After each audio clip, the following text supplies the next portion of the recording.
राऊत यांना समन्स आले, त्यांची चौकशी आहे आणि अवघ्या 5 लाखाच्या हे समन्स बजावण्यात. हे तुम्हीच म्हणताय, बरं झालं. 5 लाख, 10 लाख, 15 लाख, बरं का. हा मुलुंडचा नागडा पोपटलाल हा आरोप करतो, काही कागद दाखवतो आणि ईडी त्यांना बोलवतो. म्हणजे ईडी हे भारतीय जनता पक्षाची एक शाखा आहे. कोविड काळामध्ये शिवसैनिकांनी, अनेक सामाजिक संस्थांनी मुंबईसह महाराष्ट्रामध्ये खूप मोठं सामाजिक काम केलं, आपली पदरमोड करून. त्याच्यामध्ये आम्ही तर इथे फ्री खिचडी आणि अन्न वाटत होतो. सगळं इथे आमचे सुनील राऊत असतील, संदीप राऊत असतील, आमदार, हे सगळं मोफत करत होते इथे. तुम्ही आमच्यावरती कसले आरोप करताय? तुमची लायकी आहे का आमच्यावर आरोप करण्याची?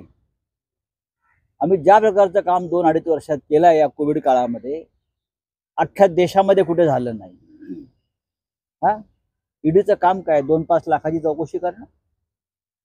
हा, एवढं ईडीची पातळी खाली घसरली.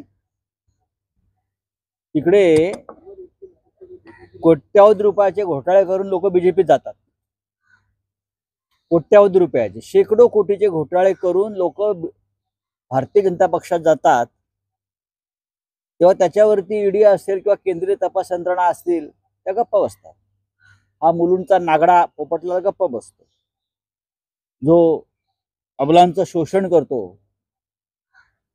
हा जो आहे याचा मी काल प्रश्न विचारला. विक्रांत बचाव घोटाळा, विक्रांत बचावच्या प्रकरणात जे पैसे गोळा केले कोट्यावधी रुपये, त्याचं काय झालं? कोर्टात जा, काय सांगतोय तो? कोट्यावधी रुपयांनी गोळा केले, क्राऊड फंडिंग, विक्रांत बचाव. आपल्याकडे पुरावे आहेत, कोर्टात दिले पुरावे, मॅनेज केलं कोर्ट यांनी. खालच्या कोर्टाने जामीन नाकारला. हा आणि बाप आणि पोरगा परागंदा झाले, भूमिगत झाले, फरारी झाले.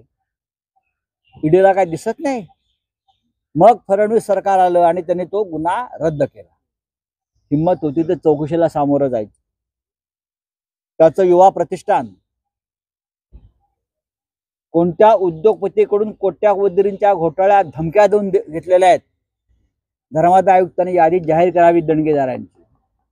ह्या माणसाने ज्यांच्यावरती आरोप केले, मग ती मेट्रो डेअरी असेल, मोतीलाल ओसवाल असेल, अशी अनेक नाव आहेत, त्यांच्याकडनं त्यांनी देणग्या घेतल्यानंतर त्याच्या ट्रस्टसाठी आहे की नाही त्याने सांगावं.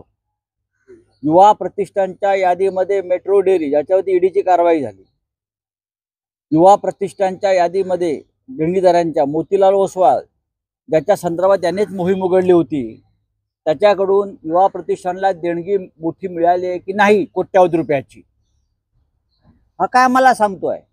याची लायकी आहे का? याची लायकी आहे का महाराष्ट्रात येऊन आम्हाला अक्कल शिकवण्याची? हा उलटा टांगून मारू द्याला.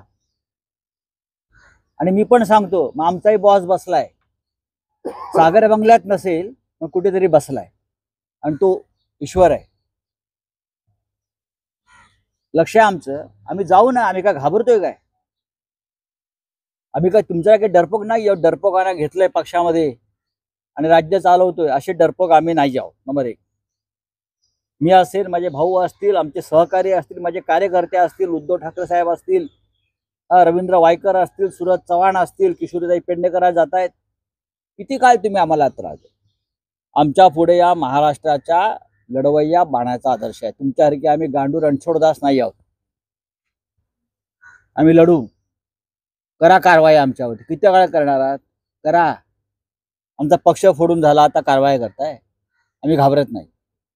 करारा जबाब देणार शिवसेना स्टाईलमध्ये येऊ ना. हिंमत असेल तर समोर ये, समोर ये. आत्ता आमच्याकडे 5 महिला आलेल्या आहेत. या मुलुंडच्या नागड्या पोपटलालने कसं शोषण केलंय त्याचं जनता न्यायालयात त्यांना मी हजर करू. 5 महिला. एक मध्यंतरी प्रकरण आलं होतं नागड्याचं. आत्ता 5 महिला आलेल्या आहेत. पण आम्हाला असं वाटतं की या अशा प्रकारचं राजकारण आम्ही करू नये. त्यालाही बायको आहे, त्यालाही सून आहे, हा, कुटुंब आहे. 5 महिला तक्रार द्यायला तयार आहेत या, आणि हा आमच्यावरती आरोप करतोय साला शिवसेनेवर, आम्हाला चॅलेंज करतोय. याची लायकी काय? कोण आहे हा? महाराष्ट्रातून उद्योग पळून चाललेले आहेत, पळून येतात, खेचून येतात, त्याच्यावर बोल. 8,000 कोटीचा ॲम्ब्युलन्स घोटाळा आहे, त्याच्यावर बोल. 500 कोटीचा राहुल कुलचा मनी लॉन्ड्रिंग घोटाळा आहे, त्याच्यावर बोल. अजित पवारच्या सिंचन घोटाळ्यावर बोल. 70,000 कोटीचा प्रधानमंत्री बोलले आहेत ना. हसन मुश्रीफवर बोल. बोलतोयस का? या खिचडी घोटाळ्यातला जर झाला असेल, त्यातले सगळे लाभार्थी जे आहेत, ज्याने BMC कडून पैसे घेऊन खिचडीचं वाटप केलं नाही, हे सगळे लाभार्थी आज भारतीय जनता पक्षामध्ये आणि मिंदे गटामध्ये आहेत. हे सगळे लाभार्थी मी नावं सांगतो तुम्हाला. त्यातल्या काही लोकांचा वर्षा बंगल्यावर आणि देवगिरी बंगल्यावरती केटरिंग चालू आहे. त्यांचं केटरिंग आज 20-20, 25-25 कोटीची खोटी बिलं या लोकांनी काढून BMC कडून, आणि या सगळ्यांचं आज वर्षा बंगल्यावर आणि देवगिरी बंगल्यावरती आज एक केटरिंग सुरू आहे.